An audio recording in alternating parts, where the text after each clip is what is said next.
যদি বাংলাদেশের রাষ্ট্র ক্ষমতায় সরকার পরিচালনার দায়িত্ব আল্লাহ রাব্বুল আলামিন আমাদেরকে দেয়, এদেশের জনগণ যদি আমাদেরকে মহব্বত করে দায়িত্ব দেয়, যদি আপনারা সবাই সহযোগিতা করেন, মঞ্চে উপবিষ্ট যারা রাজনৈতিক নেতৃবৃন্দ, পীরে কামেল, হযরত উলামায়ে কেরাম, আমাদের দেশের বুজুর্গানে দিন যারা আমাদেরকে পরিচালিত করেন, সবাই যদি আপনারা সহযোগিতা করেন, একসাথে থাকেন, তাহলে আপনাদের এখানে আজকে যে সমস্ত দাবি দেওয়া আছে, আমরা সকল দাবি দেওয়া এই প্রস্তাবের পক্ষে ইনশাআল্লাহ। কানুনি ব্যবস্থা, আমাকে শেষ করতে দিবেন তো, আমাকে শেষ করতে দিবেন তো। কানুনি সকল ব্যবস্থা জাতীয় সংসদে আলাপ আলোচনার মাধ্যমে গ্রহণ করা হবে ইনশাআল্লাহ। আউযু বিল্লাহি মিনাশ শাইতানির রাজিম, বিসমিল্লাহির রহমানির রহিম। আলহামদুলিল্লাহি রাব্বিল আলামিন, আসসালাতু ওয়াসসালামু আলা রাসূলিহিল কারীম ওয়া আলা আলিহি ওয়া আসহাবিহি আজমাইন। আম্মা বাদ। আন্তর্জাতিক খতমে নবুয়ত মহাসম্মেলনের সম্মানিত সভাপতি পীরে মধুপুর হযরত মাওলানা আব্দুল হামিদ সাহেব দামাত বারাকাতুহু, উপস্থিত প্রধান অতিথি বাংলাদেশের হেফাজতে ইসলামের সম্মানিত আমির, আমাদের সকলের মুরব্বী আল্লামা হযরত মহিবুল্লাহ বাবু নগরী দামাত বারাকাতুহু, হাজির পাকিস্তান, হিন্দুস্তান আর বাংলাদেশের মশহুর হযরত উলামায়ে কেরাম, ওয়াইজিন, আজকের এই আজিমুশান এই মজলিসের মাহফিলের উপস্থিত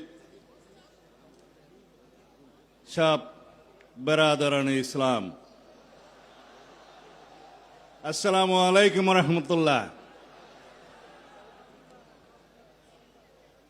আপনারা যে শান্তিপূর্ণ সমাবেশের আয়োজন করেছেন এবং শান্তিপূর্ণভাবে আজকে এখানে সবার বক্তব্য শুনছেন, মুগ্ধ হয়ে গিয়েছি। এই শৃঙ্খলা, এই শান্তিপূর্ণ শোনার মতো মানসিকতা আপনাদের দিলে কি গুজরেছে আমি জানি। আপনাদের সাথে একাত্মতা প্রকাশ করার জন্য এখানে এসেছি। তার আগে কিছু কথা। আমি বাংলাদেশ জাতীয়তাবাদী দলের একজন কর্মী। আমাদের নেতা শহীদ রাষ্ট্রপতি জিয়াউর রহমান বাংলাদেশের সংবিধানে প্রথমবারের মতো বিসমিল্লাহির রহমানির রহিম সংযোজন করেছিলেন। বহাল আছে, অনেকে এটা সরিয়ে দেওয়ার চেষ্টা করেছিল, পারে নাই। কিন্তু যেটা বহাল নাই, রাষ্ট্র পরিচালনার মূলনীতি হিসাবে আমরা যেটা সংযোজন করেছিলাম, শহীদ রাষ্ট্রপতি জিয়াউর রহমান মহান আল্লাহর উপর আস্থা এবং বিশ্বাস সংবিধানের প্রস্তাবনায় ছিল এবং রাষ্ট্র পরিচালনার মূলনীতিতে ছিল। অনুচ্ছেদ ৮-এর মধ্যে সেটা তুলে দেওয়া হয়েছে, আপনারা জানেন। আপনারা কি চান সেটা আমরা পুনর্বহাল করি? আওয়াজ তো কম। আপনারা চান সেটা পুনর্বহাল হোক? ইনশাআল্লাহ সেটা আমরা পুনর্বহাল করব।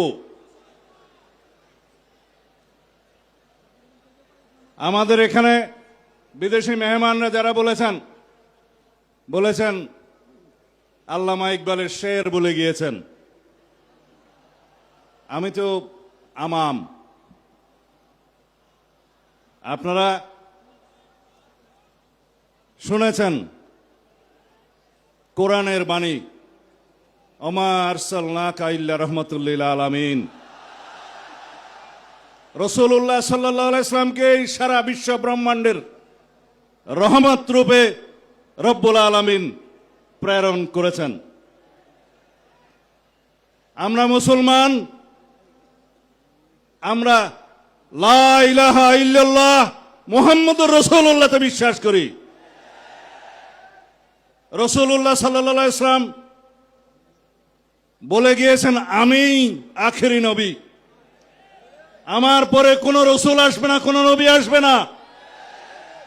যদি কেউ এর পরে কেউ দাবি করে থাকেন, নিজেকে নবী ঘোষণা করে থাকেন, তাহলে তিনি রাসূলুল্লাহ সাল্লাল্লাহু আলাইহি সাল্লামের এই বাণীর মধ্যে নাই। আল্লামা ইকবাল বলছেন, কি মোহাম্মদ সে ইফা হাম তেরা হে। আল্লাহ রাব্বুল আলামিন বলছে, আমি তোমার। ये दुनिया चीज है क्या, लोह कलम तेरा है। আল্লাহ রাব্বুল আলামিনের জবান দিয়ে এই শের বলছে। তা আমরা রাসূলুল্লাহ সাল্লাল্লাহু আলাইহি সাল্লামের আখেরি নবী হিসাবে বিশ্বাস করে কলেমা পড়ে আমরা মুসলমান হয়েছি। বাংলাদেশের মানুষ হিসাবে আমরা এই দেশের নাগরিক হিসাবে বাংলাদেশী পরিচয়ে বিশ্বাস করি। কিন্তু সারা পৃথিবীতে সমস্ত মুসলমান কौम मिल्लत इस्लामिया मजहब से कौम मजहब से है, मजहब जो नहीं तुम भी नहीं, जज्बाए बाहम नहीं, महफिले अंजुमान भी नहीं। এই হচ্ছে আমাদের শেষ বক্তব্য আল্লামা ইকবালের ভাষায়। বলছে, যদি মিল্লাত ইসলামী আমরা একাট্টা থাকি, সারা পৃথিবীতে আমাদের শক্তি। আমরা এই কওম হিসাবে, মুসলমান হিসাবে পৃথিবীতে বিভক্তির কারণে আজকে প্যালেস্টাইন আমাদেরকে হত্যা করছে, গাজাতে নির্মম হত্যাযজ্ঞ চলছে, সারা পৃথিবীর বিভিন্ন জায়গায় আমাদের রোহিঙ্গা ভাইদেরকে হত্যাযজ্ঞে শিকার হতে হচ্ছে, শুধু আমাদের দুর্বলতার কারণে। যাই হোক, আপনারা যেটা শুনতে চাচ্ছেন সেটা বলি।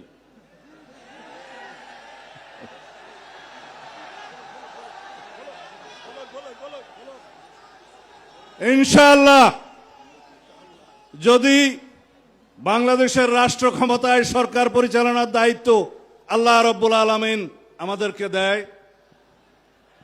এদেশের জনগণ যদি আমাদেরকে মহব্বত করে দায়িত্ব দেয়, যদি আপনারা সবাই সহযোগিতা করেন, মঞ্চে উপবিষ্ট যারা রাজনৈতিক নেতৃবৃন্দ, পীরে কামেল, হযরত উলামায়ে কেরাম, আমাদের দেশের বুজুর্গানে দিন যারা আমাদেরকে পরিচালিত করেন, সবাই যদি আপনারা সহযোগিতা করেন, একসাথে থাকেন, তাহলে আপনাদের এখানে আজকে যে সমস্ত দাবি দেওয়া আছে, আমরা সকল দাবি দেওয়া এই প্রস্তাবের পক্ষে ইনশাআল্লাহ। কানুনি ব্যবস্থা, আমাকে শেষ করতে দিবেন তো, আমাকে শেষ করতে দিবেন তো। কানুনি সকল ব্যবস্থা জাতীয় সংসদে আলাপ আলোচনার মাধ্যমে গ্রহণ করা হবে ইনশাআল্লাহ। এই জন্য সমগ্র জাতিকে ঐক্যবদ্ধ থাকতে হবে। যাই হোক, আপনারা যে ভাষায় আমাকে কথা বলতে বলছেন সেটা আইনের ভাষা না। আইনের ভাষা হচ্ছে এগুলো কার্যকর করার জন্য, এই প্রস্তাব গ্রহণ করার জন্য সবাইকে ঐক্যবদ্ধ থাকতে হবে, জাতীয় সংসদে সবাইকে ঐক্যবদ্ধ থাকতে হবে এবং সারা বাংলাদেশের মুসলমানদেরকে ঐক্যবদ্ধ থাকতে হবে। আমরা ইনশাআল্লাহ আপনাদের এই প্রস্তাব গ্রহণ করব। কাদিয়ানীদের মুসলিম ঘোষণা সুস্পষ্ট। আমরা কানুনি ব্যবস্থার কথা বলতে চাই। আমি আগেই বলেছি, যারা রাসূলুল্লাহ সাল্লাল্লাহু আলাইহি ওয়াসাল্লামের পক্ষে নয় তারা মুসলমান হতে পারে না। খোদা হাফেজ। বাংলাদেশ জিন্দাবাদ।